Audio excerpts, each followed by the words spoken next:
Good neighbour to bank on Kodungallur town cooperative bank. 17 ബ്രാഞ്ചുകളിലും anywhere banking സംവിധാനം.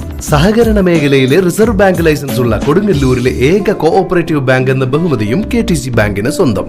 Good neighbour to bank on Kodungallur town cooperative bank. CPI P Vemballur local സമ്മേളനത്തിന് തുടക്കം.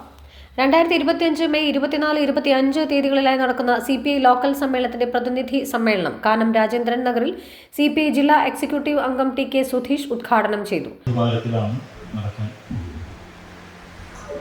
നമ്മുടെ സമ്മേളനങ്ങൾ സെപ്റ്റംബറോടുകൂടി പാർട്ടിയുടെ സമ്മേളനങ്ങൾ പൂർത്തീകരിക്കും.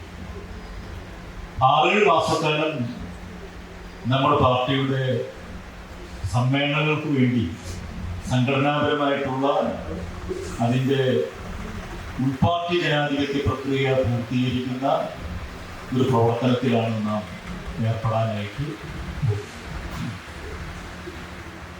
ഇപ്പൊ നമ്മുടെ പാർട്ടിയെ സംബന്ധിച്ച് പലപ്പോഴും നമ്മുടെ എതിരാളികൾ പലപ്പോഴും പറയുന്ന ഒരു കാര്യം, ഈ പാർട്ടിക്കകത്ത് ജനാധിപത്യമില്ല, ഇതൊരു ജനാധിപത്യ വിരുദ്ധമായിട്ടുള്ള ഒരു സംഘടനാ സ്ട്രക്ചറാണ് നമ്മുടെ പാർട്ടിക്കുള്ളത് എന്ന് പലപ്പോഴും എതിരാളികൾ നമ്മളെ വിമർശിക്കാറ്.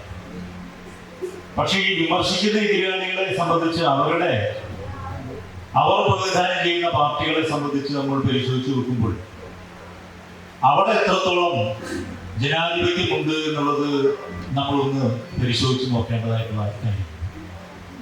രാജ്യത്തെ ഏറ്റവും വലിയ ജനാധിപത്യ പാർട്ടി എന്ന് വിശേഷിപ്പിക്കപ്പെടുന്ന ഒരു പാർട്ടിയാണ് കോൺഗ്രസ്.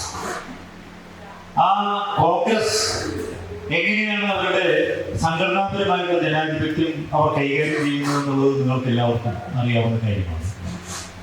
കോൺഗ്രസിന്റെ സംസ്ഥാന അധ്യക്ഷനെ ഈ കഴിഞ്ഞ ദിവസമാണ് സംസ്ഥാന അധ്യക്ഷനെ നിയോഗിച്ചത്. തെരഞ്ഞെടുത്തതല്ല, നിയോഗിച്ചത്. എത്രയോ കാലമായി കോൺഗ്രസിനകത്ത് ഒരു തെരഞ്ഞെടുപ്പ് നടന്നിട്ടുണ്ട്. CPI ജില്ലാ എക്സിക്യൂട്ടീവ് അംഗം KS ജയ, CPI മണ്ഡലം committee secretary TP Raghunath, assistant secretary AD Sudarsanan, മണ്ഡലം സെക്രട്ടേറിയറ്റ് അംഗം VA കൊച്ചുമൊയ്തീൻ എന്നിവർ സംസാരിച്ചു. BG വിഷ്ണു, ശോഭന ശർണാധരൻ, ബിജോയ് PV, രാജു പൂത്തോട്ട് എന്നിവരടങ്ങുന്ന പ്രസിഡിയം സമ്മേളനം നിയന്ത്രിച്ചു. Steering committee local secretary PK Rajeev, MR Joshi, Akhilesh തുടങ്ങിയവർ പങ്കെടുത്തു. സെക്രട്ടറിയായി PK രാജീവിനെയും അസിസ്റ്റന്റ് സെക്രട്ടറിയായി BG വിഷ്ണുവിനെയും യോഗം തെരഞ്ഞെടുത്തു.